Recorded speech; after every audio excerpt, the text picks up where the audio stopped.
Hey everyone, welcome to the Burnt Brass Homestead channel. Some of you may have heard or may have been impacted by the cellular phone service outage that impacted AT&T. Some of the AT&T wireless customers were unable to make and receive any phone calls, including to 911. It appears some T-Mobile and Verizon customers were also impacted, but on a smaller scale.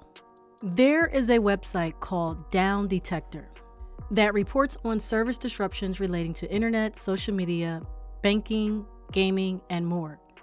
There is a timeline at which AT&T saw service disruptions. It looks like the issue is still ongoing, but as you can see, the number of reports is dropping. So here's the timeline of when the issue kind of began. And as you can see, there is a sharp drop in the number of complaints. This website also provides the most reported problems. In this case, mobile phone, no signal, or no internet.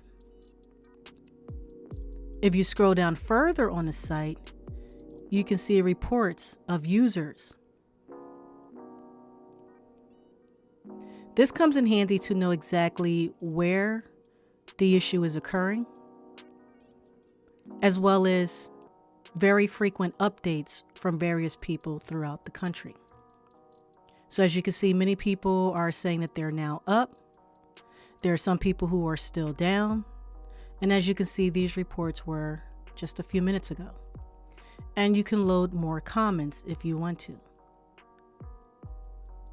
So this is a nice site to visit if you are unsure of a service disruption in your area, as well as finding out how widespread the service disruption is. Now, again, this is not only related to internet or cellular, but it also covers other services such as banking, social media, gaming, and more.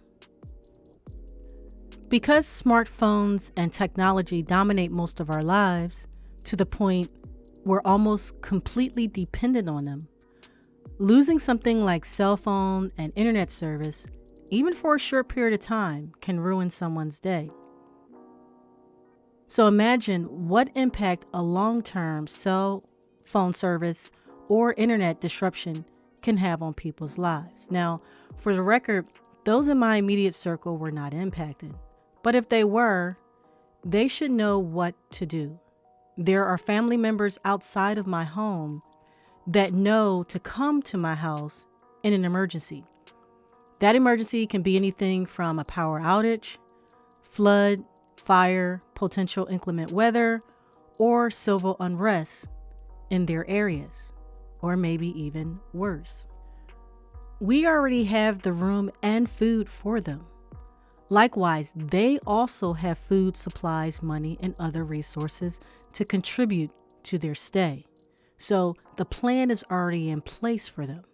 But for someone else to show up unannounced could cause a burden, since we do not have the room or resources to support everyone.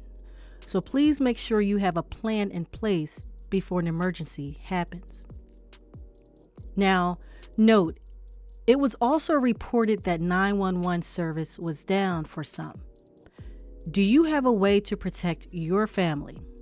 I mean, why would you put your life in the hands of a stranger?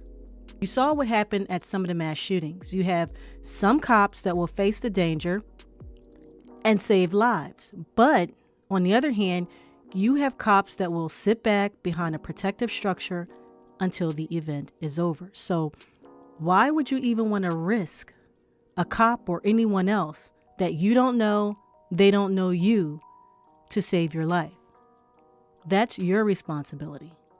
So, do you have a plan in place, such as a meetup spot should there be a major issue? Is the plan solid enough to get everyone to the right location, even if the cell phone and internet services were not available?